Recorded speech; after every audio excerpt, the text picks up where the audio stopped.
कलिकालानले दग्धान् जीवान् स्त्रातुं समुद्यतः राजचन्द्रसुधा सिन्धुर्नमस्तस्मै स्मराम्यहम्। मोक्षमार्गस्य नेतारं वेत्तारं कर्मभूभृतां ज्ञातारं विश्वतत्त्वानां वन्दे तत्गुणलब्धये।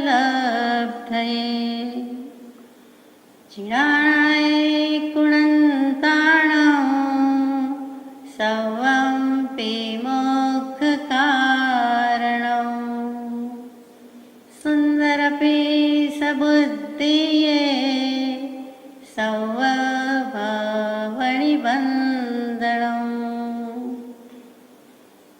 सत्श्रुतने नमस्कार, असीमुपकारी आत्माने नमस्कार, तारक त्रिपुटीने नमस्कार, महावित्रोने नमस्कार, महाविત્રો સમાન મુરબ્બીઓ મુમુક્ષોને નમસ્કાર। પરમ કૃપાળુ દેવ પ્રણીત વચનામૃતજી પત્રાંક 334 મુંબઈ ફાગણ સુદ દસમ બુધ વિક્રમ સંવત 1948 તારીખ 9/3/1892। આ પત્ર પણ પરમ પૂજ્ય શ્રી સૌભાગભાઈને જ લખાયો છે। હૃદયરૂપ શ્રી સૌભાગ્ય પ્રત્યે અહીંયા પરમાર્થ સખા નથી, અહીંયા સ્વરૂપ નૈષ્ઠિક નથી, અહીંયા સત્પુરુષ નથી, અહીંયા તત્પુરુષ નથી। અહીંયા કૃપાળુદેવે લખ્યું છે પોતે જ પોતાનું જ હૃદય સોંપી દીધું હોય તેમ હૃદયરૂપ શ્રી સૌભાગ્ય। પોતાનું હાર્ટ ધબકતું હૃદય, જીવંત હૃદય આત્મા કોઈ હોય તો તે જાણે સૌભાગભાઈ છે એવું મજાનું વિશેષણ મૂક્યું છે। કૃપાદેવમાં ને સૌભાગભાઈમાં કોઈ ભિન્ન ભાવ નથી, ભેદભાવ નથી, એટલે કે હું એ જ તમે ને તમે એ જ હું એવી રીતે, અથવા હૃદયની, દિલની, અંતરની, મર્મની જે કંઈ વાત કહેવાની હોય તે અત્યારે ઠલવાતું હોય હૃદય, તો એક પછી એક પત્ર પછી આજ સુધીમાં વર્ષ સવા વર્ષમાં કૃપાળદેવ અને સૌભાગભાઈના સત્સંગને આ પત્ર વંચાય છે ત્યાં સુધીમાં લગભગ સવા વર્ષ થયું છે અને ન જાણે 125 પત્રની પ્રસાદી પ્રાપ્ત થઈ ગઈ છે। એમાં એક વધારે હૃદયરૂપ શ્રી સૌભાગ્ય પ્રત્યે પરમ કૃપાળુદેવની સ્થિતિ મોહમયી મુંબઈમાં વ્યવસાય કરવામાં પડ્યું છે અને સૌભાગભાઈ સાયલા સ્થિત છે, એમને પણ વ્યવહાર, પરિવાર, ઉપાધિ ઘણી છે। એમને પત્ર લખ્યો છે ભક્તિપૂર્વક નમસ્કાર પહોંચે। આગલો પત્ર ગઈકાલનો પત્ર એમાં આવ્યો પરમ પ્રેમ ભાવથી નમસ્કાર પહોંચે, અહીંયા ભક્તિપૂર્વક નમસ્કાર પહોંચે। હવે પછી લખીશું એમ લખીને ઘણીવાર લખવાનું બન્યું નથી, તે ક્ષમા કરવા યોગ્ય છે। ઘણી વખત લખ્યું હોય કે અમે પત્ર લખશું, આવશું, આપણે જેમ કહીએ, ફોનમાં કહીએ તેમ પત્ર લખીશું, પછી લખીશું, અવતરણ ચિહ્નમાં ઇન્વર્ટેડ કોમાઝમાં હોવાથી આપણે એમ વાત કરીએ છીએ। તો એમ કૃપાળદેવ કહે છે કે અમે એવું ઘણીવાર લખ્યું છે કે હવે પછી લખીશ, વધુ રૂબરૂમાં અથવા વધુ પછી લખું છું, આવતા અંકે, આવતા પત્રમાં, પણ લખી શકાયું નથી, તો ક્ષમા કરવા યોગ્ય છે। એટલે કે ક્ષમા યાચી છે, સૌભાગભાઈએ ક્ષમા આપવાની છે। કારણ કે ચિત્ત સ્થિતિ ઘણું કરી વિદેહી જેવી વર્તે છે, એટલે કાર્યને વિશે અવ્યવસ્થા થઈ જાય છે। શું કામ પત્ર લખી શક્યા નથી? તો કે કામ ઘણું, ઉપાધિના પોટલા, એ તો અમે ગળી જઈએ, અમારે મન તો સમાધિ જ છે, પણ ચિત્ત સ્થિતિ, મનની સ્થિતિ એવી થઈ ગઈ છે કે વિદેહી જેવી દશા વર્તે છે। વિદેહી કોણ? તો કે મિથિલા વંશ, મિથિલા નગરી અને વિદેહ વંશ કહીએ, વિદેહ નગરી કહીએ, એમાં જેટલા રાજા થયા છે તે પરંપરાએ, પાઠ પરંપરાએ બધા જ રાજા જનક વિદેહી થયા। એટલે કે દેહ છતાં દેહાતીત દશા, જીવતા છતાં જીવનમુક્ત દશા, સંસારની ઉપાધિ હોવા છતાં, રાજપાટ ભોગવતા હોવા છતાં જેને પરિપૂર્ણ સમાધિ પ્રાપ્ત હોય એવી દશા। એટલે કે બધા મહાપુરુષો મહાત્મા થઈ ગયા, સત્પુરુષ થઈ ગયા છે અને કૃપાળદેવને પણ એવા જ યાદ આવે કેમ કે પોતાની એવી સ્થિતિ છે। તો અમારી ચિત્ત સ્થિતિ ઘણું કરીને વિદેહી જેવી વર્તે છે। એટલે દેહ છે એ પણ દેહભાવ છે કે દેહભાવ તો છે જ નહીં, પણ દેહ છે કે કેમ તે પણ સંભાળીએ ત્યારે માંડ યાદ આવે છે। આપણને બધાને દેહ ભૂલાતો નથી, ક્ષણે સેકન્ડે દેહભાવ છે અને એમાં જ રચ્યા પચ્યા છીએ। અને એમને શરીર છે તો ખવડાવવું, પીવડાવવું, નવડાવવું પડે કે કંઈક વિચાર કરવો પડે, કેમ સારા લાગીએ એ વાત તો આવતી જ નથી, કેમ એની મરામત કરવી, કેમ સૌંદર્યવાન થવું એ તો આવતું જ નથી, સારું ખવડાવવું, પીવડાવવું, રૂષ્ટપુષ્ટ કરવું એ પણ આવતું નથી। એમણે તો જવાબ આપી દીધેલો કે 2 બાગ છે, એમાં અમારું એક ભાગમાં પાણી જાય છે એટલે દેહ યષ્ટિ સુકાય છે, પણ અમારું પરમાર્થ માર્ગ અથવા તો પરમાર્થ દેહ કે જ્ઞાન દેહમાં તો પોષણ એ પોષણ છે. એ અમારો પોષાતો જાય છે, જેથી શરીર કૃશ થતું જાય છે, પાતળું પડતું જાય છે. તો અમારી મનોસ્થિતિની વાત છે, એ તો દેહની સ્થિતિ નથી. મન ચિત્ત શું કરે છે તો કે ચિદ એટલે ચિદઘન આત્મા, અને મન ત્યારે થાય છે તો કે ચિત્ત ડબલ ત થઈ ગયો, એકલો ચિદઘન છે, સુંદર મજાનો આત્મા છે, નિર્વિકલ્પ આત્મા છે, શુદ્ધાત્મા છે, પણ સંકલ્પ વિકલ્પ રૂપી તરંગ લાવે છે, મોજા કરે છે, કલ્પના વિકલ્પના કર્યા જ કરે છે, ઘાટ ઘડ્યા કરે છે. આકાશ અને પાતાળ વચ્ચે, આભ અને ધરતી વચ્ચે જેટલું આવતું હોય તેના વિચાર કર્યા કરે છે. આપણે જાણીએ છીએ અહીં બેઠા પણ વાંચન ભક્તિમાં, સ્વાધ્યાય ભક્તિમાં પણ આપણે અલગ મલકના વિચાર કરી નાખીએ છીએ, દેશ દેશના મુલકના કરીએ છીએ. તો તે વખતે કૃપાળદેવ કહે છે કે અમારું ચિત્ત એવું નથી. અમારું મન હોવા છતાં અમે મન રહિત છીએ, મન વિનાના છીએ. કેવલી પ્રભુ કહી શકે તે દશા કૃપાળદેવ કહી શકે છે કે અમે મન પાસેથી કામ લેતા જ નથી. મનનો રોલ જ નથી, મનનું ફંક્શન નથી. તો શું અસંગનીપણાને ભજે છે? એમ તો નથી. 5 ઇન્દ્રિય છઠ્ઠું મન છે, સંગની મનુષ્ય છે, તો ભલે હોય, પણ મન હોવા છતાં એની પાસેથી અમે કંઈ લેતા નથી. અને મન એ શું છે તો કે આત્માનો ઉપયોગ વિચાર કરવાનું, મનન કરવાનું કામ કરે ત્યારે જ તે મન કહેવાય છે. એ મનની વાત થઈ. અહીંયા કૃપાળદેવે ચિત્ત શબ્દ લખ્યો છે, એટલે આત્મા જ્યારે કાંઈ વિચારણા કરે છે, ભગવાનની, ધર્મની, ધ્યાનની સારી વિચારણા કરે છે ત્યારે, તો કે ત્યારે તેને ચિંતન કહેવાય છે. એટલે ચિંતાનું કામ પણ મન કરે છે અને ચિંતનનું કામ કરે છે તે ચિત્ત કરે છે. મનના જ જાણે ભાગ પડ્યા છે. અંતઃકરણની વૃત્તિ જે કાંઈ છે તેના 4 ભેદ પડે: મન, બુદ્ધિ, ચિત્ત અને અહંકાર. આપણે જાણીએ છીએ. આ ચિત્ત શબ્દ સમજવા વાત લીધી છે કે જે કાંઈ વિચારણા કરે છે, શુભ કે અશુભ, એ ચિત્ત સ્થિતિ છે. તો અમારી ચિત્ત સ્થિતિ શું? તો કે અહીંયા મનોદશા કેવી? ઘણું કરીને વિદેહી જેવી વર્તે છે. કરવું પડે ત્યારે વ્યવસાય કરે. કંઈક હીરા મોતી કે જે કાંઈ વ્યવસાય હતો ઝવેરાતનો, એમાં લેતી દેતી કરવી પડે, સોદા કરવા પડે, તો પણ તે વખતે અસંગ, અનાસક્ત, નિર્લેપ હોય, એમાં કોઈ ઇન્વોલ્વમેન્ટ ન હોય, કોઈ એમાં ભાવ જ ન હોય. કરવું પડે ને કરે છે. એક રૂટીન મિકેનિકલ જે થાય છે તે થયા કરે છે, ન થાય તો કંઈ નથી. એવું ટેન્શન લેતાય નથી, એવું ટેન્શન દેતાય નથી. ટેન્શન કરવુંય નહીં અને કરાવવું નહીં ને અનુમોદનાય કરવી નહીં. અને પેલા આરબ વેપારીને ટેન્શન થઈ આવ્યું તો કે તને ભાઈ આટલી ચિંતા છે, લાવ તારો કાગળ દસ્તાવેજ ક્યાં છે? લેખિત હતું એ ફાડી નાખ્યું, પોતે એની હાજરીમાં ફાડી નાખ્યું કે તમારે આટલા બધા પૈસા દેવાના છે, ભાવ વધી ગયા અને તમારે આટલા દેવા પડશે અને તમને આટલું આર્ત ધ્યાન વર્તે છે, ગ્રાહક છે પોતાના, તો કાંઈ નહીં, ફાડી નાખે. અને પછી કહે છે સોદો ફોક ગણો, એટલે તમે ટેસ્ટથી ઊંઘો, નિરાંતે જમો. જે ટેન્શન હોય કે અરે આટલા પૈસા હવે આપવા પડશે, આ સોદો થઈ ગયો છે, તો કૃપાળદેવે સ્વીકાર્યો નથી અને છેલ્લે ના પાડી દીધી. કેમ કહી દીધું કે રાયચંદ દૂધ પીવે છે, લોહી પીતા નથી. એટલે કે કોઈને આવું મન દુઃખ થાય તો એક વેપારી કે એક વ્યક્તિને ત્યાં જે સમાજમાં, સંઘમાં જોઈએ છીએ કે ક્યાંક પૈસાની છનાછન થાય છે, તો હંમેશા વિચારવા જેવું છે કે બીજી જગ્યાએ ક્યાંક ખાલી થયું છે. કોકનું ખાલી થાય છે ત્યારે કોકનું ભરાય છે, એમાં જરાય હરખાઈ જવા જેવું નથી અને એમાં જરાય ખેદ પામવા જેવું નથી. એટલે કોઈને ગર્વ કે અભિમાન કરવાનો વારો જ ના આવે. તો કૃપાળદેવની વાત કરતા હતા કે ગમે તેટલો વ્યવસાય કરે છે, પણ એમણે રત્નત્રયનો જ વ્યવસાય કર્યો, ઝવેરાત કર્યું છે, સમ્યક દર્શન, સમ્યક જ્ઞાન, સમ્યક ચારિત્રમાં જ સ્થિતિ કરી છે. આ બધું તો બહારથી થયા કરે છે. એટલો નિષ્પૃહ ને નિરીહ પરમાત્મા, અને એટલે કાર્યને વિશે અવ્યવસ્થા થઈ જાય છે. અમારું મન જ એમાં નથી. આપણે પણ આ દશામાં આવીએ તો આપણે એમ કહીએ કે હમણાં મૂડ નથી, હમણાં મન નથી, હમણાં સોરવતું નથી, હમણાં ગમતું નથી, કાલે કરીશ, પછી કરીશ. આળસ, નિરાશા, ઉદાસીનતા, એ જે પ્રમાદ અને આળસને બધા વિઘ્નો છે તે અહીંયા નથી. અહીંયા તો અપ્રમત્તપણે કૃપાળદેવ કહે છે એટલે અમારું મન નથી. 280માં પત્રમાં કીધું કે જણાવ્યા જેવું તો મન છે કે જે સત્સ્વરૂપ ભણી અખંડપણે સ્થિર થયું છે, તે મનવાળાની વાત છે. મન હોવા છતાં મનાતીત અવસ્થા છે. કોઈ મનનો કોઈ રોલ જ નથી, એટલે વિકલ્પ થતો નથી, તેવી દશા છે. એટલે જે કંઈ કાર્ય કરવા છે તેમાં અવ્યવસ્થા થઈ જાય છે, એટલે કે ધારેલું થઈ શકતું નથી. જેવી હાલ ચિત્ત સ્થિતિ વર્તે છે તેવી અમુક સમય સુધી વર્તાવ્યા વિના છૂટકો નથી. આવી અમારી દશા છે, એટલે અમુક વખત સુધી તો આવી દશા રહેવાની છે. અને તો કેવળની સ્વભાવનું અખંડ વર્તે જ્ઞાન, કહીએ કેવળ જ્ઞાન તે દેહ છતાં નિર્વાણ પ્રાપ્ત થશે. ઘણા જ્ઞાની પુરુષો થઈ ગયા છે, તેમાં અમારા જેવો ઉપાધિ પ્રસંગ અને ચિત્ત સ્થિતિ ઉદાસીન, અતિ ઉદાસીન, તેવા ઘણું કરીને પ્રમાણમાં થોડા થયા છે. ઘણાને પ્રશ્ન થાય, વિકલ્પ થાય, શું એક કૃપાળુ દેવ જ્ઞાની થયા છે? આ કાળમાં આટલા જ થયા? મહાવીર સ્વામી થઈ ગયા પછી 2500 વર્ષમાં બીજા કોઈ થયા જ નથી? એમને બીજા મહાવીર સ્વામી તરીકે ભજવા પૂજવાના, અથવા એ બીજા શ્રી રામચંદ્રજી થયા? તો બીજે કોઈ વચ્ચે આચાર્ય, ઉપાધ્યાય, મુનિ, ભગવાન કે જ્ઞાની પુરુષો થયા જ નથી? તો કૃપાળુ દેવ કે છે થયા છે. બધાની અવસ્થા, દશા જુદી હોય, બધાનું પ્રારબ્ધ જુદું હોય, ઉદય જુદું હોય.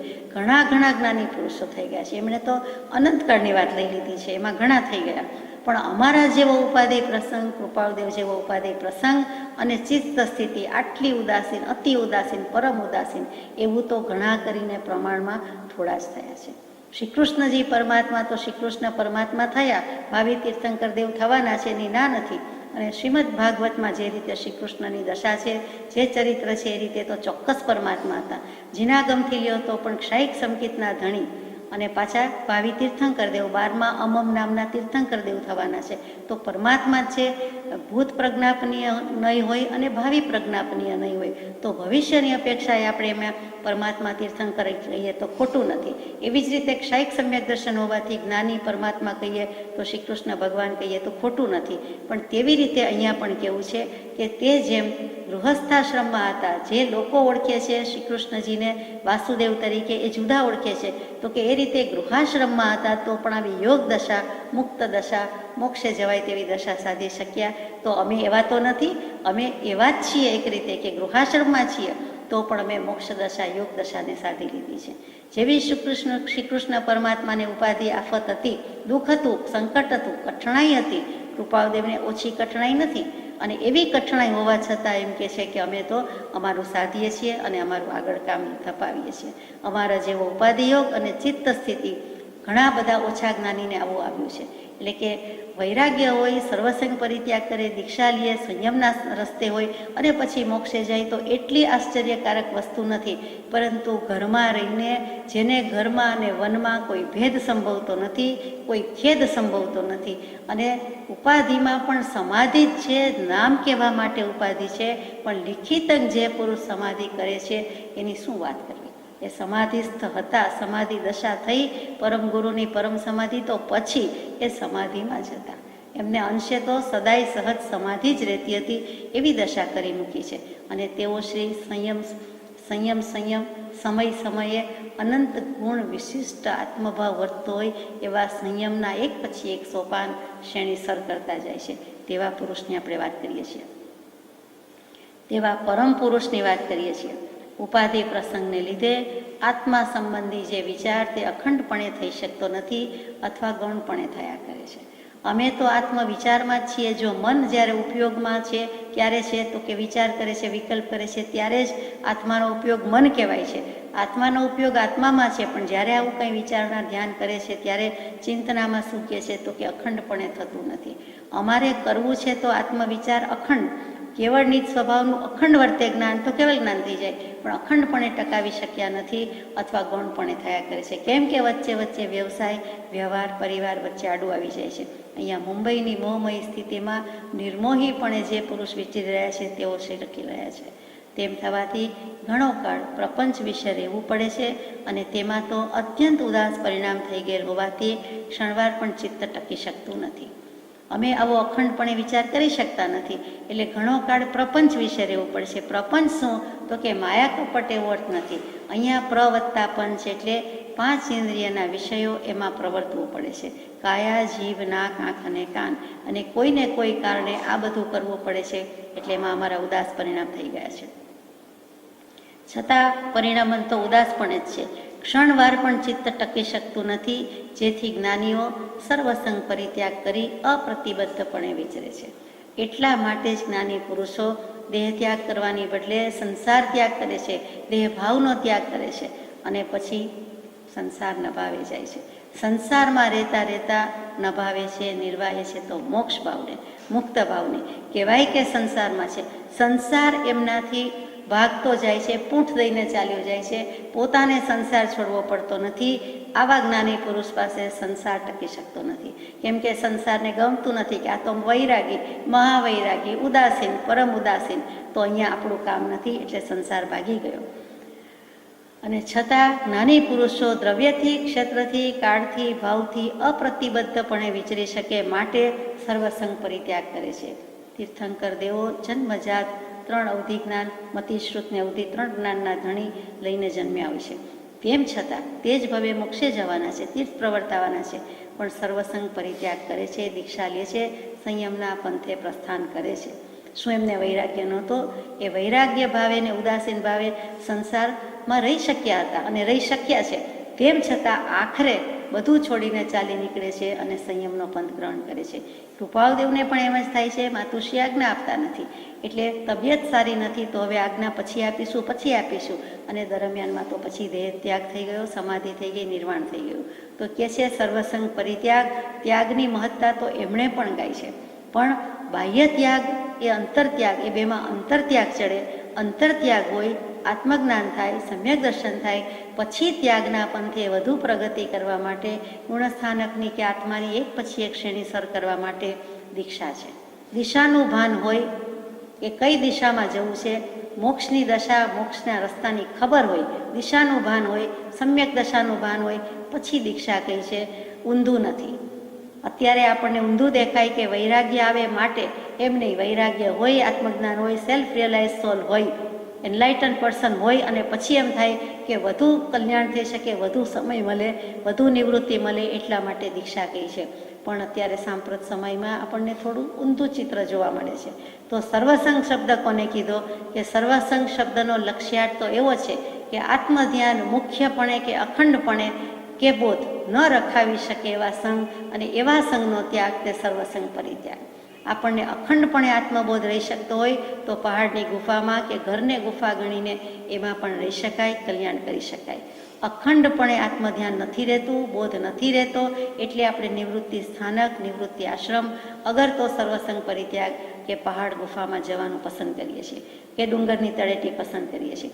પણ જો થઈ શકતું હોય તો કૃપાળદેવ જેવાની જેમ ઘરમાં અને વનમાં કોઈ ભેદ નથી. આત્મા બ્રહ્મ સમાધિમાં છે, મન વનમાં છે. એ પુરુષ કેવી રીતે લખી શકે કે અમારો આત્મા સમાધિમાં બેઠો છે ને મન વનમાં ચારો ચરે છે? વન એટલે એકલતા, નિર્જનતા, અસંગતા, એકલું. જેમ આકાશ સામે મીટ માંડીને એની અનંતા આકાશ અને આકાશ અસીમતાનો લક્ષ થાય, એવી જ રીતે ગુફાની વાત કરી, નિર્જન અવસ્થાની વાત કરી કે કોઈ હોય નહીં અને ત્યાં પોતાનું મન છે. એવી રીતે વનમાં અને ગુફામાં છે.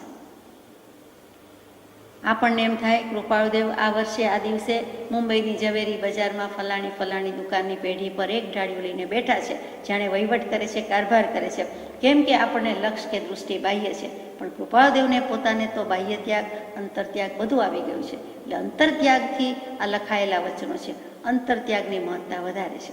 બાહ્ય પરિગ્રહ પ્રત્યે આપણને કોઈ લક્ષ્ય કરાવશે કે તમારી સાદાઈ નથી, તમારી ધન ધાન્ય ધાતુનો આટલો પરિગ્રહ છે, અથવા તો આ બધો પરિગ્રહ દેખાય છે, સમૃદ્ધિ દેખાય છે, આ તે બધી શોભતી હશે, અથવા પરિગ્રહ છોડવાની વાત છે, આ માર્ગ ત્યાગનો છે. જ્યારે અંતરંગ પરિગ્રહ પ્રત્યે તો જ્ઞાની પુરુષ જ લક્ષ્ય કરાવી શકે કે હે જીવ થોપ, મિથ્યાત્વ નામનો મોટો બધા પાપનો પિતા બાપ એવો તમે રાખીને બેઠા છીએ, તો મિથ્યાત્વ મૂકો, મિથ્યાત્વ મુકાવો. મિથ્યાત્વથી મુકાણું તે મુક્ત. તો એ મુક્ત દશા તો આજે પણ સંભવે છે, કેમ નથી? તો એટલું તો થાય. અનંતકાળથી મિથ્યાત્વી છીએ તો મિથ્યાત્વ છોડવાની વાત આવી. ગૃહિત અને અગૃહિત બંને મિથ્યાત્વ છોડી દેવાની વાત છે. એ જ્ઞાની પુરુષનો બોધ છે. તો એ બોધ સ્વરૂપ પોતે થઈ ગયા છે. અને તેવા કૃપાળદેવ કહે છે કે તીર્થંકર દેવની જેમ તેઓ શ્રી પણ રહી શકે, અનાસક્તપણે નિર્લેપતાથી રહી જાણ્યું છે.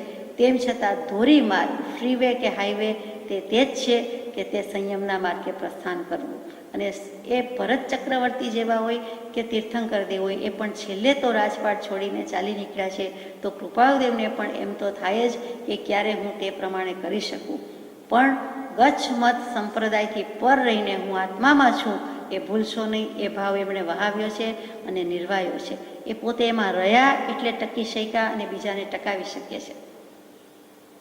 બીજા બધા મોટે ભાગે ગચ્છ મતમાં અટકે છે, જ્યારે કૃપાળદેવ ત્યાં ન અટકતા આત્મામાં ટક્યા છે. એ મોટો ડિફરન્સ છે અને એમનું મોટું કોન્ટ્રીબ્યુશન છે. આ અમે ટૂંકામાં લખ્યું છે અને તે પ્રકારને બાહ્યથી અંતરથી ભજ્યા કરીએ છીએ. અત્યારે અમે ઘણું ટૂંકમાં લખ્યું છે અને બહારથી કહો કે અંતરથી કહો, અમે તો સર્વસંગી જ છીએ. સર્વસંગ પરિત્યાગીની અદાથી જ રહીએ છીએ. અંતરથી એ જ ભજ્યા કરીએ છીએ, એની જ ઉપાસના કરીએ છીએ. દેહ છતાં મનુષ્ય પૂર્ણ વિતરાગ થઈ શકે એવો અમારો નિશ્ચલ અનુભવ છે. દેહ હોવા છતાં પણ મનુષ્ય પૂર્ણ વિતરાગ થઈ શકે. સીધો તો દેહાતીત થતો નથી, સીધો સિદ્ધ દશામાં બેસતો નથી.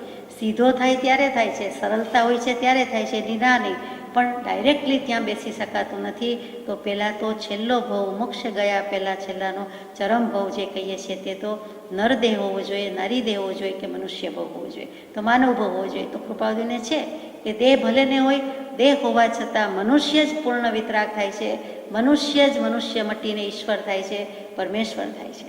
જે સત્પુરુષોના ચરિત્ર રહસ્યને પામે છે તે મનુષ્ય પરમેશ્વર થાય છે, તે જ ભવે પરમેશ્વર થાય છે. અને તેમણે કરી બતાવ્યું છે. તો કે અમે વિતરાગ થઈ શકીએ, અમારો નિશ્ચલ અનુભવ છે. ચલિત થાય તેવો નથી, ફેરફાર થાય તેવો નથી, એમાં અનુમાન નથી, અટકળ નથી, અટળ છે. ટાળીઓ ટળી ન શકે તે સ્થિર, અટળ, અચળ અનુભવ છે. એનું નામ નિશ્ચલ.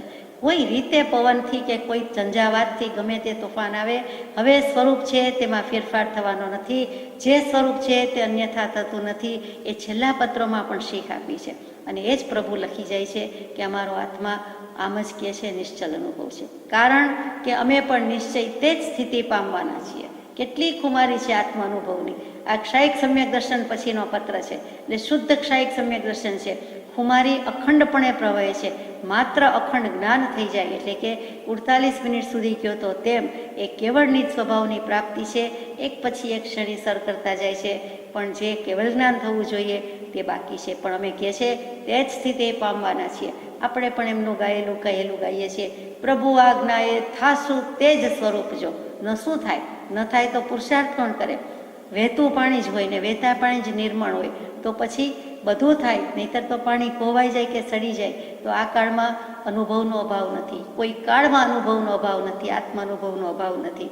સમ્યક દર્શન થઈ શકે, મોક્ષ થઈ શકે. પંચમારો, પંચમ કાળ, કડી કાળ, દુષમ કાળ, વિષમ કાળ ભલે રહ્યું, કાળ શું કરી શકે? પોતાનો પુરુષાર્થ હોય તો બધું કરી નાખે. એમ કૃપાળુદેવ ખુમારીપૂર્વક કહે છે, અમે પણ નિશ્ચય તે જ સ્થિતિ પામવાના છીએ. એમ અમારો આત્મા અખંડપણે કહે છે અને એમ જ છે, જરૂર એમ જ છે. આ એમનું આપણે શબ્દશઃ વાંચીએ છીએ. કૃપાળુદેવ જ લખવાનું હોય તો જ લખે, બને ત્યાં સુધી જ લખવામાં કરકસર કરે. એમ કહે છે કે સંપૂર્ણ જ્ઞાની હોય તે બને ત્યાં સુધી જ લખે નહીં, કેમ કે એકાંતવાદની નિશાની છે. સ્યાદવાદ હોવાથી દરેક વાતમાં જ કહી દેતા આપણને આંચ આવતી નથી, પણ ભગવાન કહે છે આંચ આવવી જોઈએ, વિચાર કરવો જોઈએ, 17 વાર વિચાર કરીને જ બોલવું જોઈએ. એક્સ્ટ્રીમ ફિલિંગ્સ કે એક્સ્ટ્રીમ ડિસિઝન લેતા વિચાર કરવો જોઈએ. એટલે આપણે જ કહેવા જેવું હોય તો જ કહીએ. એક જ છે તો એમાં જ આવે, બે જ છે, એકથી વધારે છે, અનેક એમાં બે પણ હોય, અને 3થી માંડીને ઘણો આંકડો હોય, પણ એ અનેક છે. એ એક તે એક, અનેક તે અનેક, એમાં જ કયો તો વાંધો નથી. પણ અહીંયા કૃપાળુદેવે જ મૂક્યું એટલે કેટલી સોલિડિટી, સ્યોરિટી, નિશ્ચય છે, નિશ્ચલતા છે. કર અનુભવ નિર્ધાર. તું તને બાદ કરી શકે એમ છે, હું આત્મા છું, તું આત્મા છે, અને પોતે પોતાની બાદબાકી કરી શકે. આત્માને ક્યાંય ઘેર મૂકીને અવાય, બારગામ મૂકીને અવાય, પૂછી ન દેવાય, કંઈ થાય. જ્યાં જાય ત્યાં એનો આત્મા ભેગો ને ભેગો જ છે. તો આ સ્વભાવ અને સ્વરૂપની એમને અનુભવપૂર્વકની પ્રતીતિ છે, અનુભવભૂત દૃષ્ટિ છે, એટલે આવું લખી શક્યા છે. એ કુમારીને પણ આપણા ધન્યવાદ છે. પૂર્ણ વિતરાગની ચરણરજ નિરંતર મસ્તકે રહો એમ રહ્યા કરે છે. પૂર્ણ વિતરાગને પાછા યાદ કર્યા છે. અમે જ પહેલા વિતરાગ એમ નથી, અનંતકાળમાં અનંત વિતરાગ પુરુષ થયા છે. અને પૂર્ણ વિતરાગ એટલે કે કલંક રહિત અચલ અડોલ સ્વરૂપ જે ગાઈએ છીએ તે અપૂર્વ અવસરમાં, એટલે કે છેવટની દશા કઈ છે, કેવલ જ્ઞાનીની દશા કીધી, અને પછી સહયોગીજીન ને અયોગીજીન, અને સિદ્ધ થઈ જાય છે. તો સિદ્ધને સિદ્ધ કહેવા પડે. અહીંયા વિતરાગ કહ્યું છે એટલે સહયોગી અયોગી જીનની જ વાત છે. 13મા 14મા ગુણસ્થાને કે જે પુરુષો છે તેની ચરણરજ નિરંતર મસ્તકે હો એમ રહ્યા કરે છે. સિદ્ધ ભગવાનની તો હોય જ, સવાલ નથી, આગળની દશા છે. તો ચરણરજ શું? પગે લાગ્યા કરવું, ચરણ સ્પર્શ કર્યા કરવો, પગમાં પડી જવું, તો બોક્સ સહેલો કહેવાય. આપણે 24 કલાક નમસ્કાર કર્યા કરીએ એમ નહીં. ચરણ, પગ, ચરણ કમળ કહીએ છીએ. તો જેમ શરીરનું વજન 2 પગ પર છે, તેમ સત્પુરુષના આચરણનું વજન ક્યાં આવ્યું? તો કે સત્પુરુષનો ભાર ક્યાં છે? એનું ચારિત્ર છે, એનું આચરણ છે, બોલબાલા એની છે. એમને મન વચન કાયાથી એક સરખી સંવાદિતા છે. મન વચન કાયામાં કોઈ ભેદભાવ નથી. કહેવું કાંઈક, કરવું કાંઈક, ચાલવું કાંઈક. બોલવું કંઈક, એમ નહીં. મનથી એક છે, વચનથી એક છે, કાયાથી એક છે. આ જે યુનિટી છે, હાર્મની છે, સંવાદિતા છે, એને કારણે સત્પુરુષ છે, જ્ઞાની પુરુષ છે. અજ્ઞાનીને તો અભી બોલા અભી ફોક અને કરવું કંઈક, કેવું કંઈક, બતાવવાના ચાવવાના જુદા. અહીંયા તો જ્ઞાની પુરુષની વાત છે, વિતરાગ પુરુષની વાત છે. તો કે એનું ચારિત્રનો જે ભાર છે, સમ્યક જ્ઞાન, સમ્યક દર્શન અને સમ્યક ચારિત્ર, સ્વરૂપાચરણ ચારિત્ર હોવાથી તે સત્પુરુષ છે. નિશ્ચિત જેને આત્માનો ઉપયોગ છે તે સત્પુરુષ છે. એવા વિતરાગ પુરુષ તો એની ચરણરજ નિરંતર મસ્તકે રહ્યો, એટલે કે એમની આજ્ઞામાં હું રહું. જીન ભગવાનની આજ્ઞામાં હું રહું, એમ કૃપાળુદેવ કહે છે. વિતરાગની આજ્ઞામાં હું રહું, એની ચરણરજ માથે ચડાવી છે કે હું તો એનો પાદ પદ્મ રેણુ, ચરણ કમળની રજ સમાન છું. અનંતા થઈ ગયા છે, મારે એ દશા જોઈએ છે. એટલે એ દશાને પ્રાપ્ત કરવા માટે વંદે તત્ગુણ લબ્ધયે, તે ગુણની પ્રાપ્તિ કરવા માટે નમસ્કાર છે. એમણે જે કરી બતાવ્યું તે આચરણ મારે મૂકવું છે, આચરણમાં મૂકવું છે. માટે ચરણરજ છે. ચરણ કહેતા આચરણ, આજ્ઞા. જીન ભગવાનની આજ્ઞા શું છે? સ્વભાવમાં રહેવું, વિભાવથી મુકાવવું. એ જીન પ્રવચનની મુખ્ય આજ્ઞા છે. એ ન સમજાયું એટલે પછી શ્રી આચારાંક સૂત્રથી શરૂઆત કરી કે જીવો ત્યારે લ્યો તમે વિસ્તારમાં માનો છો, કેમ વર્તવું, કેમ બોલવું, કેમ ઉઠવું, કેમ સાંભળવું, અને તે રીતે શરૂઆત થઈ. એટલે આપણે જે મંગલાચરણમાં કહ્યું તે કે સત્પુરુષની કે જીનેશ્વર દેવની કે સદગુરુદેવની આજ્ઞાથી જો કાંઈ કરવામાં આવે છે તો એ પરમ કલ્યાણનું, મોક્ષનું કારણ છે. અને નહીં તો ગમે તેટલું બાહ્ય રીતે સુખદાયી, સાદાશીલ્યું લાગતું હોય તો પણ આજ્ઞા સિવાય કર્યું છે તો એ ભવબંધન જ વધારે છે, મોક્ષનું કારણ થઈ શકતું નથી. એટલે આપણે મંગલાચરણમાં પણ આજે આજ્ઞાનું મહાત્મ્ય રાખ્યું. અહીંયા કૃપાદેવ પણ કહે છે કે તેવા પુરુષની ચરણરજ નિરંતર મસ્તકે એવો. શું એક એક શબ્દ મૂક્યો છે? નિરંતર. એક પણ સમયનું આંતરું ન હોય. 23 કલાક આજ્ઞામાં રહું ને 1 કલાક ઘુસાડીઓ કરી દઉં, એમ નહીં. એક સમય પણ નહીં, એક સેકન્ડ પણ નહીં. એક સમય પણ આત્માને ભૂલું તો કૃપાળુદેવની ક્ષાયિક સંકિત છે. શેના ભૂલે? સ્વરૂપ સ્થિતિ છે, એટલે જ્ઞાન છે, દર્શન છે, ચારિત્ર છે. સમ્યક જ્ઞાન, સમ્યક દર્શન, સમ્યક ચારિત્ર, એમાં સ્થિતિ કરી છે. તેવો પુરુષ લખી શકે કે નિરંતર આ પ્રમાણે છે અને અમારો આત્મા એમ જ કહે છે, એમ રહ્યા કરે છે. અત્યંત વિકટ એવું વિતરાગત્વ અત્યંત આશ્ચર્યકારક છે. આ કાળમાં આવી વિતરાગતા, અત્યંત આશ્ચર્યકારક છે એમ નિશ્ચય છે. તથાપિ તે સ્થિતિ પ્રાપ્ત હોય છે, નિસંદેહ પ્રાપ્ત થાય છે અને સદેહે પ્રાપ્ત થાય છે. સદેહે પ્રાપ્ત થાય છે. આ દેહ હોવાથી, દેહ છે તો એ સાધન છે. મન વચન કાયાના યોગ છે, એની પાસેથી કામ લેવાનું છે. એ મોક્ષે જાય એવું કામ લઈ લે, પછી તે પણ 14મે ગુણસ્થાને કે શૈલેષીકરણ અને પછી રૂંધી દે છે. મન વચન કાયાના યોગ તમારી પાસેથી અનંતકાળમાં કામ લીધું, આ ભાવમાં કામ લીધું, હવે મોક્ષે જવાનો વારો આવ્યો, એક પણ કર્મ બાકી રહેતું નથી. એટલે છેલ્લું આવજો કરી દે છે. આવજોના બે અર્થ થાય, એક છેલ્લું બાય બાય અને એક આવજો એટલે ફરીથી પધારજો, આવજો, બંને છે. અહીંયા આવકાર નથી, હવે જાઓ, હવે કર્મભાવ અજ્ઞાન છે, મોક્ષ ભાવ નિજવાસ, હું એમાં વસું છું, સ્થિતિ કરું છું અને કર્મને આવજો કરી દે છે. અને તે સ્થિતિ અત્યંત આશ્ચર્યકારક છે. આવા કાળમાં હોય શું? આશ્ચર્યકારક છે. અને એ પ્રમાણે હકીકત બની છે, વાસ્તવિકતા આવીને ઊભી રહી છે કે તથાપિ તે સ્થિતિ પ્રાપ્ત થાય છે, સદેહે પ્રાપ્ત થાય છે, નિશ્ચય છે. ન શું થાય? આપણે કોઈને નાની વાતમાં કહીએ કે ન કેમ આવડે, ન કેમ થાય, એવી જ રીતે કૃપાળદેવ કહે છે કે ન કેમ હોય, ન કેમ થાય. ન હોય તો અમે ન હોવા બરોબર છીએ, એ તો આપણે નકારી શકીએ નહીં. સામે જ વિદ્યમાન સત્પુરુષની હાજરી હોઈને એમ કહેવાય કે તમે નથી, આજે નથી કહેતા કૃપાળદેવ થયા નથી, એમ આપણે ન કહી શકીએ. થયા છે, થઈ ગયા એમ નહીં, થયા છે અને રહેશે. કૃપાળદેવ હતા નહીં, કૃપાળદેવ થશે નહીં. કૃપાળદેવ હતા, છે અને રહેશે. કાલે હતા, આજે છો, આવતીકાલે હશો. એ કાલાતીત પુરુષ છે, સનાતન સત્પુરુષ થઈ ગયા છે. એટલે સદેહે એવી દશા થાય છે. સદેહે તેમ થયા વિના અમને ઉદાસીનતા મટે એમ જણાતું નથી અને તેમ સંભવિત છે, જરૂર એમ જ છે. અમારી આ ઉદાસીનતા નિરાશા નથી, પરમ ઉદાસીનતા છે, પરમ વૈરાગ્ય છે. બીજા રામચંદ્રજીને વર્તતો હતો, પહેલા રામચંદ્રજીને વર્તતો હતો, એવો જ આ બીજા રામચંદ્રજીને વૈરાગ્ય વર્તે છે. અને વૈરાગ્યનું પરિણામ તો જાણીએ છીએ, મોક્ષ છે. વૈરાગ્ય એ મોક્ષના અનંત સુખમાં લઈ જનાર ઉત્કૃષ્ટ ભૂમિઓ છે. વૈરાગ્યના ભવ્ય પાઠ લખ્યા છે. પ્રશ્નોના ઉત્તર ઘણું કરીને લખવાનું બની શકશે નહીં, કારણ કે ચિત્ત સ્થિતિ જણાવી તેવી વર્ત્યા કરે છે. હાલ ત્યાં કંઈ વાંચવા વિચારવાનું ચાલે છે કે શી રીતે તે કંઈ પ્રસંગોપાત લખશો. સૌભાગભાઈને લખે છે, અંબાલાલભાઈને ખંભાતવાસીને તો હંમેશ લખતા, દરેક પત્રમાં લખે હમણાં શું વાંચો છો અથવા એમાં શું આવ્યું અથવા તો હવે આ વાંચવા યોગ્ય છે. અહીંયા સૌભાગભાઈને આવું લગભગ લખ્યું નથી, પણ આ પત્રમાં લખ્યું કે ત્યાં હમણાં વાંચવા વિચારવાનું શું ચાલે છે અને શી રીતે તે પ્રસંગોપાત લખશો. સૌભાગભાઈ કરતા હશે પણ વ્યવહારનું બધું લખ્યા કરે અને આ લખવાનું રહી જતું હશે, એટલે કૃપાળદેવે ધીમી આછી ટકોર કરી દીધી કે આના વિશે પત્રમાં આવ્યું નથી. ત્યાગને ઈચ્છીએ છીએ પણ થતો નથી. તે ત્યાગ કદાપી તમારી ઈચ્છાને અનુસરતો કરીએ તો પણ હાલ તો બનવો સંભવિત નથી. સૌભાગભાઈને થયા કરે છે કે પ્રભુ આપ ત્યાગ લ્યો અને હું પણ ત્યાગ લઉં. આપણે જલ્દી થોડા પૈસા બનાવી લઈએ, બચાવી લઈએ, આપણને આજીવિકા પૂરતું થઈ જાય તો તમે પણ બીજા જીવોને મોક્ષ માર્ગમાં સહાયક થાઓ અને હું પણ આપની સાથે આવી જઈશ, ભલે વૃદ્ધાવસ્થા હોય, મારે પણ એ જ કરવું છે, પણ તમે ત્યાગ લ્યો તો સારું. સૌભાગભાઈ 44 વર્ષ મોટા છે કૃપાળદેવ કરતા, એટલે વડીલની મુરબ્બીની અદાથી કહી શકે છે અને વળી પૂર્વના સંબંધ છે અને પ્રેમભાવ છે એટલે સમજી શકે છે, એકબીજાને ઓળખી ગયા છે એટલે ત્યાગની વાત કરે છે. બીજો તો હિંમતે ન કરે, ગજુય નથી બીજાનું. પણ સૌભાગભાઈ તો કે ચાલો હું પણ લઈશ, આપણે લઈએ. તો કૃપાળદેવ પણ કહે છે કે ત્યાગને ઈચ્છીએ છીએ પણ થતો નથી, કેમ કે કેટલાક કર્મનો ઉદય એવો છે કે છેલ્લા ભવના છેલ્લા ઋણાનુબંધ છે, તો જે કંઈ દેવું છે, પિતાશ્રીનું દેવું છે વગેરે પૂરું કરવાનું છે, એટલે કરજ રૂપે કહે છે કે અમે પૂરું કરવા રહ્યા છીએ. આપણે એવી રીતે કરવા જઈએ તો એ ઓઠું લીધું કહેવાય, એમનું બાનું લીધું કહેવાય, એમ અનુસરણ કર્યું કહેવાય. એ ખરેખર સાચું નથી. એમને તો જ્ઞાનમાં જ્ઞાતવ્ય છે, ખ્યાલ છે કે હવે આ છેલ્લું છે અને મારે આપી દીધે જ છૂટકો છે, મારા બંધ મારે જ છોડવાના છે. અડાણ કમાણ મુખથી કરેલા કર્મને ભોગવ્યા સિવાય છૂટકો નથી. આપણે એમ કરવા જઈએ તો ચાલે નહીં, આપણે નવા બંધાતા જાય. કૃપાળદેવ કહી શકે જગતની લીલાને બેઠા મફતમાં જોઈએ છીએ, આપણે મફતમાં જોઈ શકતા નથી. આપણે પાછા એવા કામ કરવા જતાં, પ્રવૃત્તિ કરવા જતાં બીજા નવા કર્મ બાંધીએ તેનું શું? માટે લીધો તે લવ, કીધા તે કામ.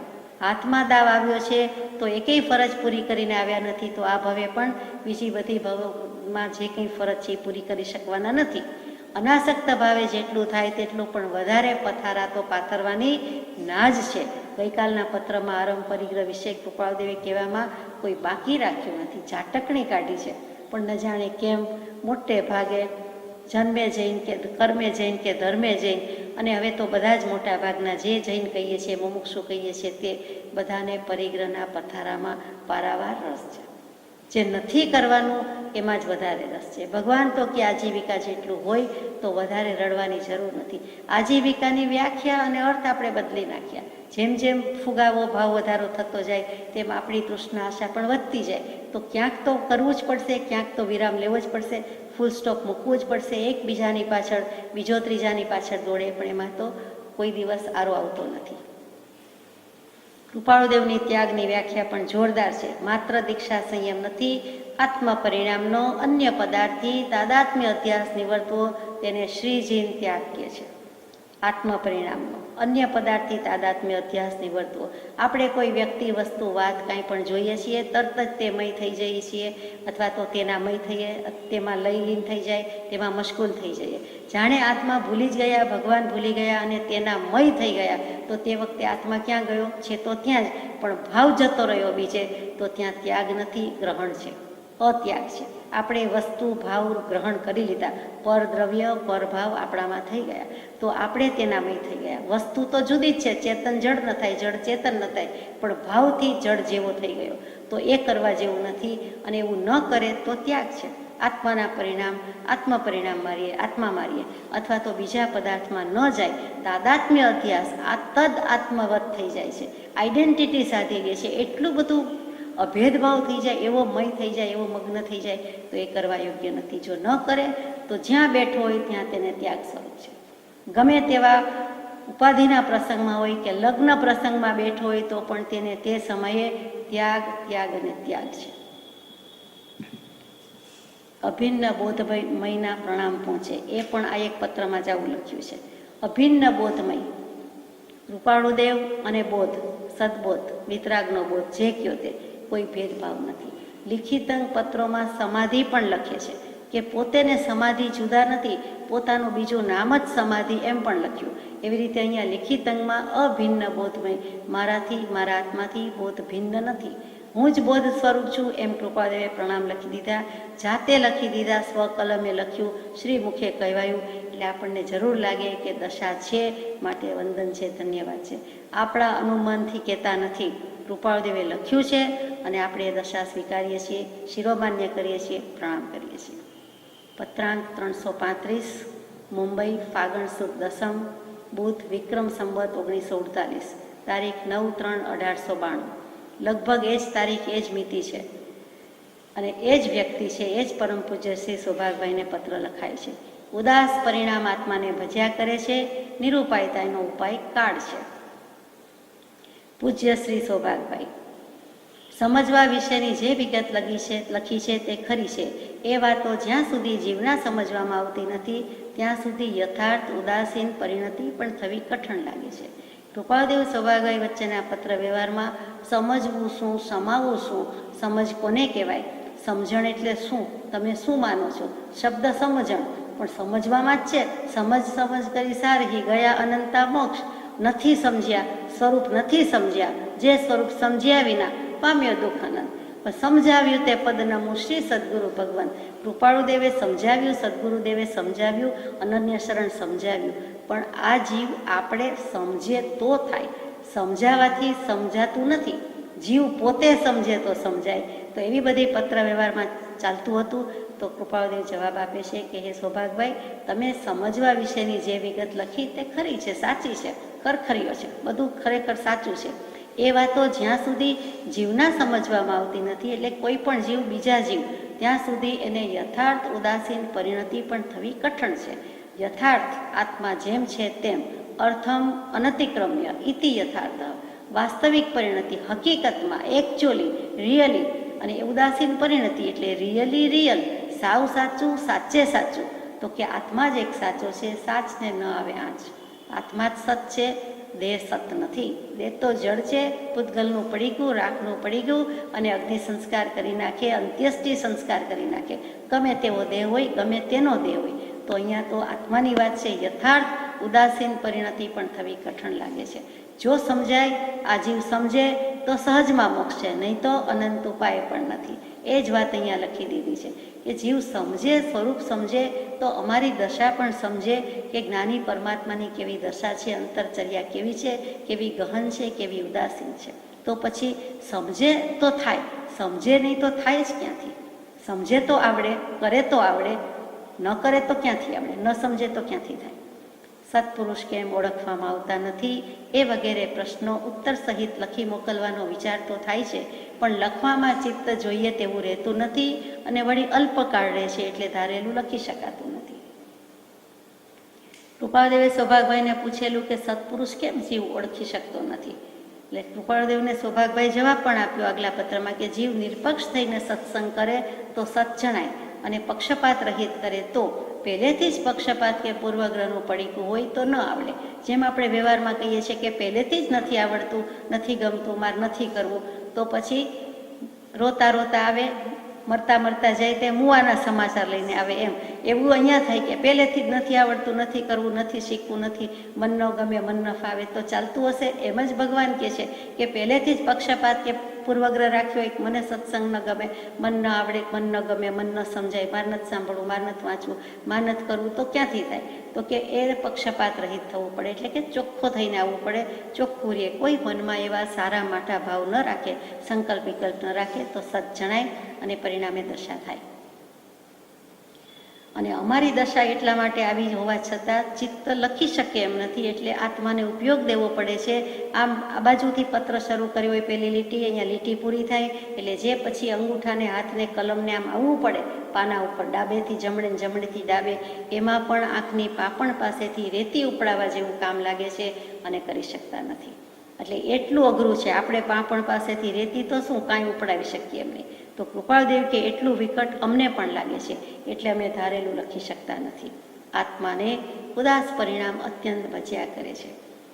જુઓ, ઉદાસ પરિણામ થઈ ગયા છે એ આત્માને અત્યંત ભજ્યા કરે છે. આત્મા ઉદાસ પરિણામને ભજે છે એમ નથી લાગતા. કૃપાળદેવની શૈલી એવી છે. બીજા એક પત્રમાં લખે છે, એવા જીવને વૈરાગ્ય થાય છે એમ નહીં, એવા વૈરાગ્યમાં જીવ આવે છે. જીવને વૈરાગ્ય થાય છે એમ લખવાની બદલે લખે છે વૈરાગ્યમાં જીવ જાય છે, વૈરાગ્યમાં જીવ આવે છે. એટલે આખું પાણી ભર્યું હોય, બકેટ કયો કે જે કયો, એમાં પછી સાબુ નાખો ને સાબુનું પાણી થાય ને એમાં કપડાં બોળી દીધા હોય કે વ્યક્તિ બોળી દે, એ કપડાની વાત લઈએ તો એ કાંઈ બાકી ન રહે, આખું બોળાઈ જાય, ભીંજાઈ જાય, એના મય થઈ જાય, સાબુ ને પાણી બધું જ કપડામાં આવી જાય. અને કપડાં ઉપર સાબુ કે પાણી થોડું થોડું લેતા હોઈએ, ભીનું કર્યું ન હોય તો થોડાક ભાગમાં આવે, થોડોક ભાગ બાકી રહી જાય, અંશે તો બાકી રહે જ. એટલે આ જીવને વૈરાગ્ય હોય તો ક્યાંક કદાચ બાકી રહી જાય, આ તો વૈરાગ્યમાં જીવ આવે છે એમ કૃપાળુદેવ લખે. અહીંયા પણ આત્માને ઉદાસ પરિણામ ભજ્યા કરે છે. એટલે કે ઉદાસ પરિણામ આત્માને ભજે છે કે આત્માને ઉદાસ પરિણામ? તો કે આત્મા એવા ભાવ કરે છે એમ કહેવાની બદલે ઉદાસ પરિણામ છે એ આત્માને ભજ્યા કરે છે. એટલે કહેવાની રીત જુદી છે કે સંસાર છોડી દીધો એમ નહીં, સંસાર એમનાથી ભાગી ગયો, પૂંઠ દઈ દીધી, એવી રીતે લખ્યું છે. એક અડધી જિજ્ઞાસીય વૃત્તિવાળા પુરુષને એક પત્ર લખી મોકલવા માટે 8 દિવસ પહેલાં લખ્યું હતું. પાછળથી અમુક કારણથી ચિત્ત અટકતા તે પત્ર પડતર રહેવા દીધું હતું, જે વાંચવા માટે આપને બીડી આપ્યું છે. સૌભાગભાઈને એક પત્ર બીજા માટે લખેલો હતો, એ પણ કંઈક અનુસંધાન હશે એટલે સમજવા માટે લખી દીધો, આપી દીધો. કોને લખ્યો હતો એ વ્યક્તિનું નામ નથી એટલે આપણે કહી શકતા નથી. અડધી જિજ્ઞાસીય વૃત્તિવાળા પુરુષને, એટલે જિજ્ઞાસા અડધી છે, જિજ્ઞાસ્ય વૃત્તિ, ઉપાસ્ય ઉપાસવા યોગ્ય, એમ જિજ્ઞાસા કરવા યોગ્ય છે જે વ્યક્તિ તે, પણ એની જિજ્ઞાસા અડધી છે. જેમ જ્ઞાની પુરુષ પ્રત્યે અડધો નિશ્ચય હોય, અધૂરો નિશ્ચય હોય, તેમ અહીંયા કહે છે જિજ્ઞાસા અધૂરી છે, કાચી નથી કીધું, અધૂરી છે, અપૂર્ણ છે. અપૂર્ણ છે એટલે પૂરી થશે, પણ કાચી હોય તો પાકી થાય, એના જેવું. કચાશમાં ઉતાવળ એટલી કચાશ ને કચાશ એટલી ખટાશ. એટલે અહીંયા ભગવાને કાચી નથી લીધું પણ અડધી લીધું, અડધી જિજ્ઞાસા. એટલે અડધું જિજ્ઞાસાપણું છે અને અડધું હજી સંદેહ ને શંકા ને એવો બધો વિકલ્પવાળું છે. એવી વ્યક્તિને પત્ર લખ્યો હતો, પણ પછી ચિત્ત એમાં ગયું નહીં એટલે પડતર પડી મૂક્યું હતું, પડી રાખ્યું હતું. તો હવે તમારા વાંચવા માટે તમને મોકલીએ છીએ. એમાં જરૂર કોઈક એવો સંદેશો સૂર છે કે જે સૌભાગભાઈને ઉપયોગી થાય. એટલે સૌભાગભાઈ ઉપર નામ બીજા ભાઈનું, અડધી જિજ્ઞાસાવાળા, અને પછી લખી દીધો સૌભાગભાઈને. સૌભાગભાઈને કૃપાળુદેવ ઉપર ઘણી પ્રીતિ પ્રતીતિ છે, પણ સંપૂર્ણ નથી. હજી આ પત્ર લખાય છે ત્યાં સુધી જે આજ મહાવીર કે આજ ભગવાન કે આજ તીર્થંકર કોટીનો પુરુષ, આ વિતરાગ, એવી પ્રતીતિ હજુ કંઈક કચાશ છે, નહીં જેવી પણ કચાશ છે. જ્યારે છેલ્લે એમણે કીધું છે કે આ નદીની શાખે કે ઉગતા સૂરજની શાખે આ સત્પુરુષ, આ સૌભાગને બીજો કોઈ ન હોય, એના મનમાં બીજો કોઈ નથી, આ એક જ સત્પુરુષ છે, અને પછી ચરણ કમળમાં નમસ્કાર કરે છે, તે વખતે સંપૂર્ણ પ્રતીતિ છે. ત્યાં સુધી હજી કચાશ છે.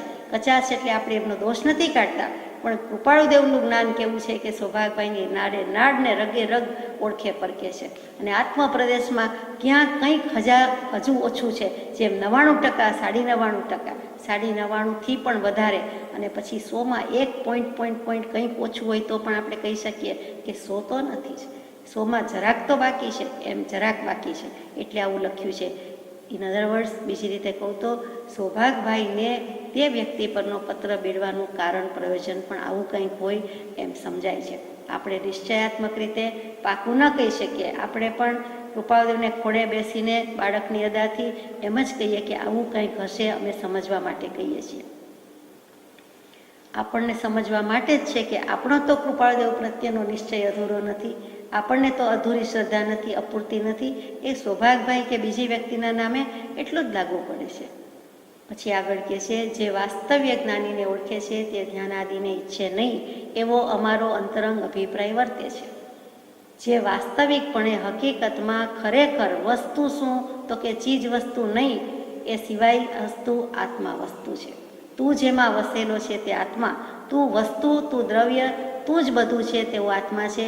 તો વસ્તુ પરથી વાસ્તવિકતા આવી કે હકીકતમાં સાચે સાચું જો જ્ઞાનીને ઓળખે છે તે ધ્યાન વગેરેને ઈચ્છે નહીં એવો અમારો અંતરંગ અભિપ્રાય વર્તે છે. ઘણી વખત બધાને થાય ધ્યાન કેમ થાય, પણ ધ્યાન તો કરીએ જ છીએ, આર્ત ધ્યાન ને રૌદ્ર ધ્યાન વિનાના ક્યારે રહ્યા. પણ અશુભ ધ્યાનની બદલે આપણો આશય એમ છે ધર્મ ધ્યાન ક્યારે કરવું. તો ધર્મ ધ્યાન જીવ પોતે ધર્મ રૂપે થાય, પામે, સમ્યક દર્શન થાય, પછી જ એને ધર્મ ધ્યાન છે. ત્યાં સુધી તો ધર્મ ધ્યાન માટેની વાત છે, પુરુષાર્થ છે.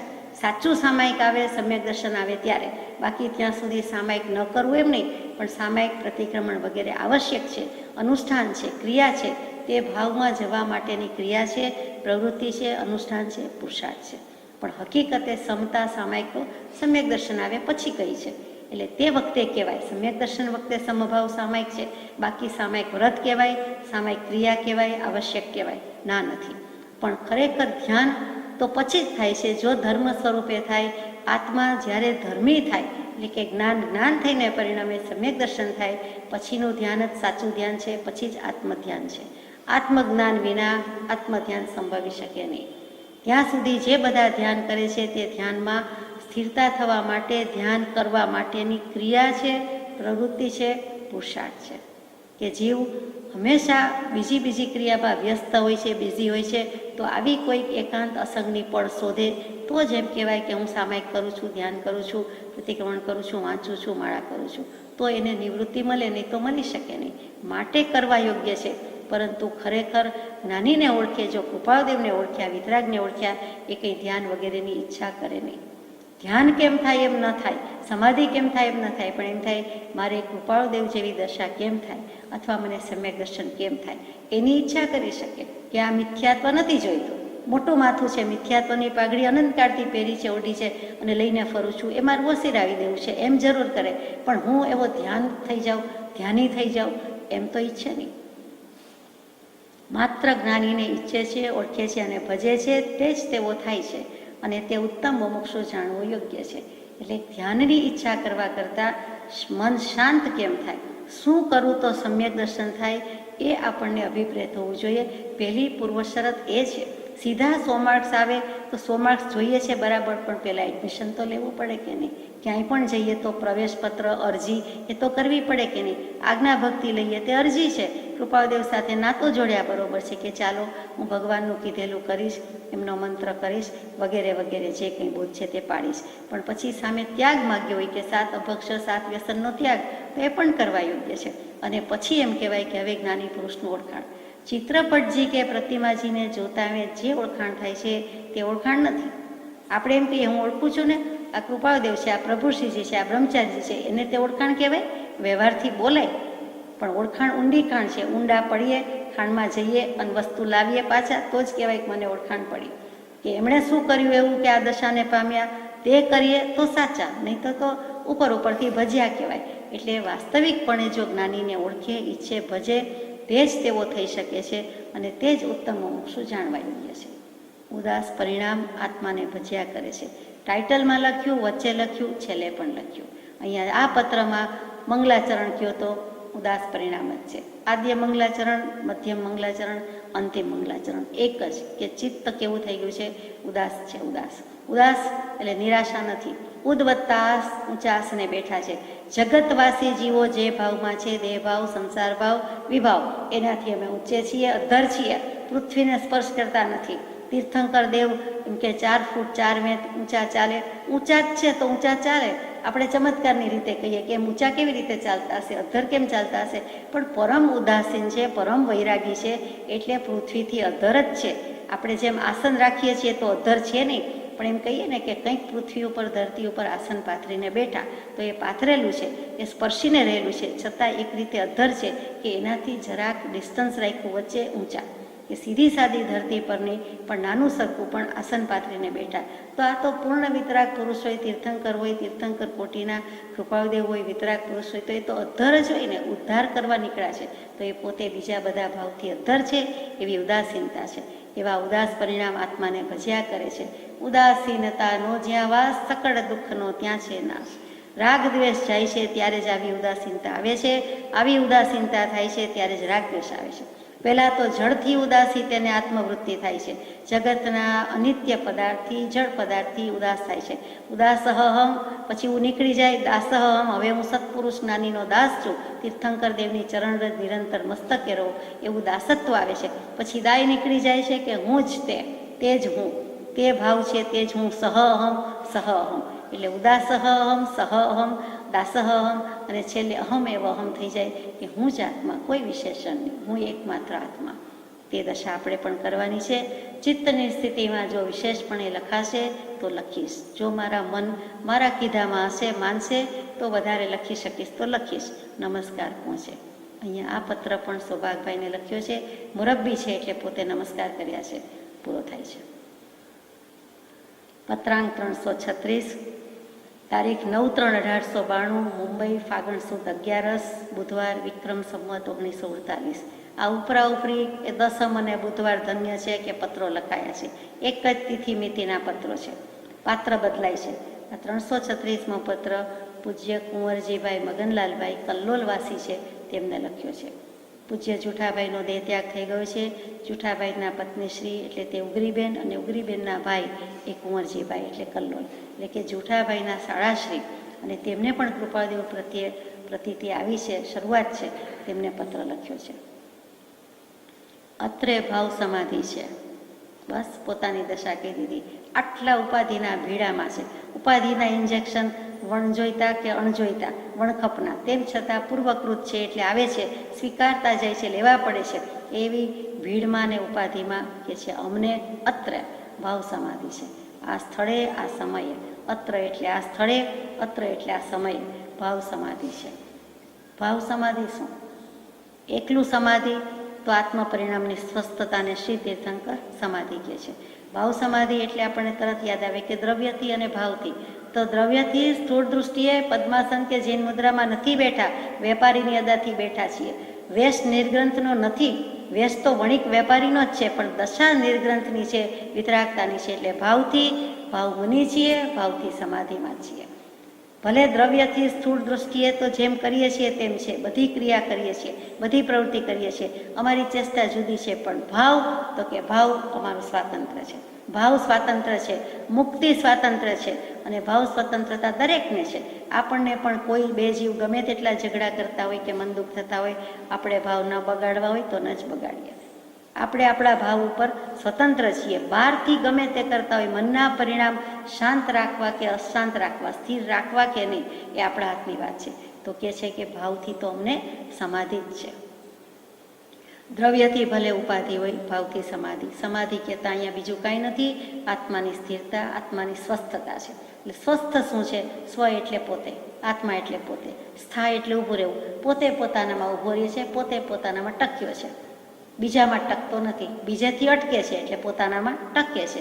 ભાવ તો આટલો જ છે, એક શબ્દ અક્ષરનો જ ફેર છે, ટકવું ને અટકવું, પણ એમાં ખૂબી કરી લીધી છે. બીજી પણ ભાવ સમાધિનો અર્થ થાય કે પોતાની દશા એવી ઊંચી છે કે પોતે જે ભાવમાં ઝૂલે ઝીલે છે, એટલે કે આત્મભાવમાં, તે જ વખતે એ જ નિર્વિકલ્પ દશાનું લક્ષ જો સામે કોઈ વ્યક્તિ બેઠી હોય અથવા તો સત્સંગમાં આવી હોય કે જે કોઈ આવતું હોય એનો ઉપયોગ ઠેકાણે હોય તો ઠેકાણે આવી જાય. એટલે કે સામો જીવ પણ સમાધિમાં ઝીલે.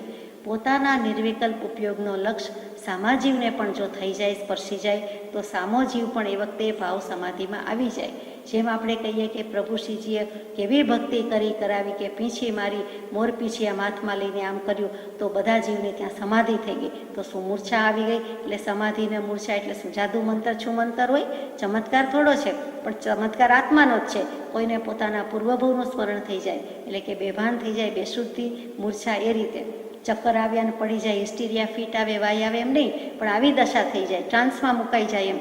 અથવા તો પોતે દેહભાવનો કચરો કરી નાખ્યો કે આજ સુધી કોઈ દિવસ દેહભાવ મૂક્યો નહોતો, અનંતકાળથી નહોતો મૂક્યો, અને એ વખતે પ્રભુશ્રીજી સમાધિ કરાવતા હોય એટલે કે પોતે એવી દશામાં ઝૂલતા હોય, ભક્તિ કરતા હોય, ભાન ભૂલીને ભક્તિ કરતા હોય, જગત જાત વિસ્મરણ થઈ ગયું હોય, એની દશા, એના ઉપયોગ, એ અસંગતાના લક્ષ્ય બીજો જીવ, સામો જીવ પણ સમાધિમાં મુકાઈ જાય. એ ચમત્કાર છે. આ ગુપ્ત ચમત્કાર સૃષ્ટિના લક્ષ્યમાં નથી. ચોખા કંકુ કાઢે, ડોલર રૂપિયા પડે, એ ચમત્કાર દેખાય છે, પણ આ ચમત્કાર આત્માને પામે છે, જે અનંતકાળથી નથી કર્યું. ખરેખર છુમંતર જ થઈ ગયો તો આત્મા, એ હવે હું આત્મા છું થઈને રહે છે, અસ્તિત્વનું ભાન થાય છે. તો એ ચમત્કાર એથી વિશેષ મોટો શું હોય? અનંતકાળથી નથી કર્યું એ હવે થઈ જાય તો એનું નામ ભાવ સમાધિ છે. વિશેષ કરીને વૈરાગ્ય પ્રકરણમાં શ્રી રામે જે પોતાને વૈરાગ્યના કારણો લાગ્યા તે જણાવ્યા છે, તે ફરી ફરી વિચારવા જેવા છે.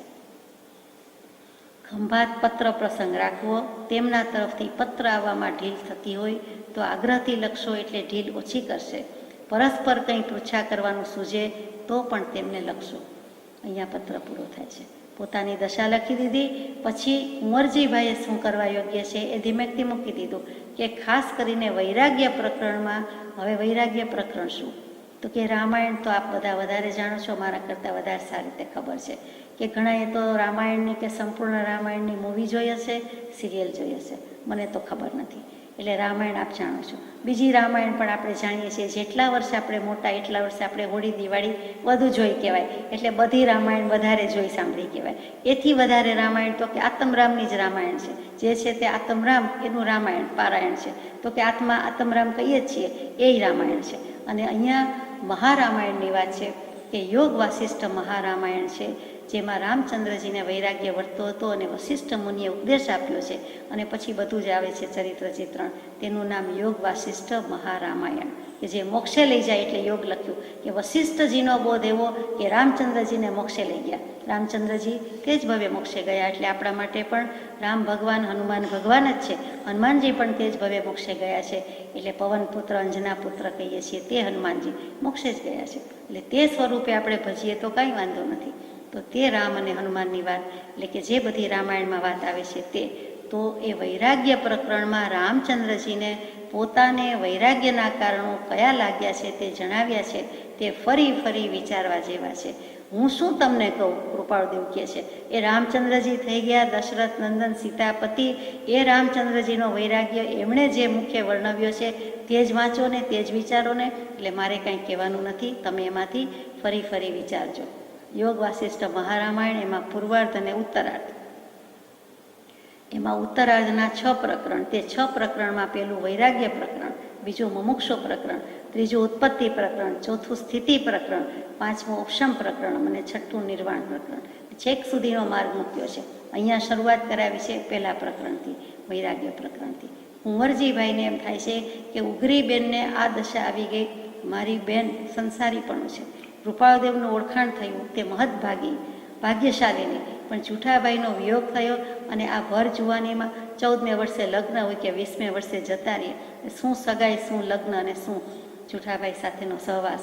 તો એ બધો વૈરાગ્ય છે કુંવરજીભાઈને. તોય સાંસારિક ભાવ રહેતો હોય તો કૃપાળુદેવ લખે છે કે તમે વૈરાગ્ય પ્રકરણ વાંચો, વિચારો. એટલે ધીમેકથી મૂકી દીધું છે. જૂઠાભાઈ ઉગરીબેનની કોઈ વાત લખ્યા વિના કે રામચંદ્રજી વૈરાગ્યના કારણ શું કહે છે. પછી ખંભાત પણ તમે, એટલે કે અંબાલાલભાઈ વગેરે સાથે પત્રનો પ્રસંગ રાખજો, કોન્ટેક રાખજો, પત્ર વ્યવહાર કરજો. જૂઠાભાઈ અને અંબાલાલભાઈને તો દોસ્તી કે પત્ર વ્યવહાર હતો જ. જૂઠાભાઈનો દેહ ત્યાગ થઈ ગયો, પણ અંબાલાલભાઈને ભેરવતા ગયા, કૃપાળદેવનું ઓળખાણ કરાવતા ગયા પત્રથી અને રૂબરૂ, અને પછી તો પોતે દેહ છોડીને ચાલી નીકળ્યા. તો કે છે એમને ઓળખાણ છે, એ ઓળખે છે, એની સાથે ઉગરીબેનને પણ છે. અને તમે પત્ર પ્રસંગ રાખજો. તેમના તરફથી પત્ર આવવામાં ઢીલ થતી હોય તો જરા ભારપૂર્વક આગ્રહથી લખજો, એટલે ઢીલ ઓછી કરશે. એટલે કે તમે વિનંતી કરજો, આગ્રહ કરજો, એટલે તમને જરૂર જવાબ આપશે. પરસ્પર કંઈ પૃચ્છા કરવાનું સૂઝે તો પણ તેમને લખશો. એટલે કે અંબાલાલભાઈ સાથે પત્ર વ્યવહાર કરીને તમે પણ કાંઈ પૂછવા જેવું હોય, કહેવા જેવું હોય તો જવાબ આપજો, જરૂરથી કરજો. એટલે આજ્ઞા આપી દીધી, સૂચના આપી દીધી કે ત્યાં પત્ર વ્યવહાર કરો. હવે યોગ વાસિષ્ઠમાં વૈરાગ્ય પ્રકરણમાં શું કીધું છે એ પૂરું થાય એવું તો નથી, પણ એની પૂર્વ ભૂમિકામાં આપણે જાણીએ છીએ કે રામચંદ્રજી ઋષિમુનિના આશ્રમમાં બધાની જેમ ભણ્યા ગણ્યા. ભણી ગણીને રાજા રંગ સમાની રીતે રાજકુમાર પણ ત્યાં જ ભણે, જે અત્યારે નથી એવું, પણ એવી રીતે ભણી ગણીને પાછા આવ્યા. વિદ્યાભ્યાસ પૂરો થઈ ગયો. પછી ઘરે આવીને પિતાશ્રી, માતુશ્રી, પિતાશ્રી, ખાસ કરીને પિતાશ્રીની આજ્ઞા લઈને તીર્થયાત્રા માટે નીકળ્યા. વેકેશન છે અને માંડ ઘરે આવ્યા એમ નહીં, હવે મારે તીર્થયાત્રા કરવી છે. તીર્થયાત્રા કરતાં કરતાં એમને સત્પુરુષ, જ્ઞાની પુરુષ તીર્થના દર્શન કરતાં કરતાં કંઈક બધા પરમાણુ સ્પર્શી ગયા કે સ્પર્શી, હવે ઘરે જ જવું નથી મનમાં થયું, પણ જવું તો જોઈએ એટલે ઘરે આવ્યા. ઘરે તો આવ્યા, પણ કોઈ દશા એટલી આત્માની ઊંચી થઈ ગઈ છે, વૈરાગ્યમાં એવા ઝૂલે છે કે કાંઈ કરવું ગમતું નથી. ખાવું પીવું, હસવું બોલવું કાંઈ જ નહીં. માતા પિતાને ઉઠીને પગે લાગવા જવાનો વિનય, અથવા આપણને ઉઠીને ભગવાનને પગે લાગવાનો વિનય, એ પણ કરી શકતા નથી, એટલો વૈરાગ્ય છે. ખાવા પીવાનું તો ઠીક. એટલે ચિત્રિત નરસમ શૂન્ય મન, મૌન રહે નિષ્કર્મ. એટલે ચિત્રી રાખ્યું હોય, ચિત્રમાં દોર્યું હોય, ગમે એવું આબેહૂબ હોય, પણ એ ખાઈ પીવે, ઉઠે બેસે, કાંઈ લખે વાંચે, કાંઈ ન કરે. એવી રીતે રામચંદ્રજીની દશા થઈ ગઈ છે. અને તે વખતે માતા પિતા એઝ યુઝ્યુઅલ મોહ દશા હોવાથી ચિંતામાં પડ્યા છે કે રામચંદ્રજીનું કરવું શું, કેમ આવું છે. રાજપાટે ભોગવવું નથી, ખાવું પીવું નથી, શરીર કૃશ થતું ચાલ્યું છે, અને કેમ આને શું જણાય છે આપણી ભાષામાં કે થયું છે શું. એટલે પછી કહે છે બસ મને કાંઈ મન જ નથી, ચિત્ત જ નથી. એટલે સમજી ગયા વૈરાગ્ય છે. એ કેમ પાલવે? એટલે જે ગુરુ છે તે વશિષ્ઠજીને બોલાવે છે. વશિષ્ઠજી જાણી ગયા, નાળ પારખી લીધી કે રામચંદ્રજીને વૈરાગ્ય છે, બીજું શરીરમાં કાંઈ વાંધો નથી. એ જ વખતે વિશ્વામિત્ર આવે છે, વાર્તાલાપ ચાલુ છે ત્યારે જ, કે એને શું થયું છે. તો વિશ્વામિત્ર કહે છે વશિષ્ઠ જ ગુરુ છે, ઉપાધ્યાય છે, પણ વિશ્વામિત્ર પોતાના સ્વાર્થથી આવે છે કે હું ઋષિ, બ્રહ્મર્ષિ, રાજર્ષિ આવકાર આપ્યો. અને પછી કહે છે કે મને આવકાર તો આપ્યો પણ મારું કામ તો કરતા નથી. તો કે શું કામ છે? તો કે હમણાં ને હમણાં રામચંદ્રજીને મોકલો, મેં યજ્ઞ શરૂ કર્યો છે અને રાક્ષસો, હલકી કોટીના દેવો મને યજ્ઞમાં હાડકા ઉમે છે, એટલે કે બધા જ વિઘ્નો કરવા આવે છે. તો એક રામચંદ્રજી એનાથી એ રાક્ષસો ભાગી જશે. જોકે વશિષ્ઠજીની હયાતીમાં બાજુમાં ઊભા છે ને દશરથજી પણ છે. તો વિશ્વામિત્ર કહે છે કે મારામાં શક્તિ તો છે, કારણ કે હજી હું છું, મારામાં આવડે છે, મને શક્તિ છે. વશિષ્ઠના તો કોમ્પિટિટર જેવા છે. એટલે વિશ્વામિત્રને એવો ભાવ છે, વશિષ્ઠના મનમાં નથી, પણ પોતે પ્રતિસ્પર્ધી માને છે. એટલે કે હું બ્રહ્મર્ષિ, ઋષિ બધું, મારામાં શક્તિ છે, હું મંત્રથી બધાને હટાવી શકું એમ છું. કેમ કે વશિષ્ઠ ઊભા છે બાજુમાં, એટલે પણ મારે એ શક્તિ કામે લગાડવી નથી. હું શ્રાપ આપી શકું એમ છું, પણ મારે આપવું નથી. એક બાજુથી યજ્ઞ કરું ને બીજી બાજુ શ્રાપ આપું. રામચંદ્રજી આવીને બધા યક્ષો રાક્ષસોને ભગાડી દે તો સહી, નહીં તો નહીં. અને ત્યાં રામચંદ્રજી પધારે છે. રામચંદ્રજીને બોલાવવા મોકલે છે, તો આવતા નથી. તો વશિષ્ઠ કહે છે કે હમણાં એનું આવું છે, કાયા પણ ક્ષીણ છે, આવી શકતા નથી, એટલે અત્યારે આવશે નહીં. ત્યાં વાત અધૂરી રહે છે આપણી સજાત્મ સ્વરૂપ પરમ ગુરુ.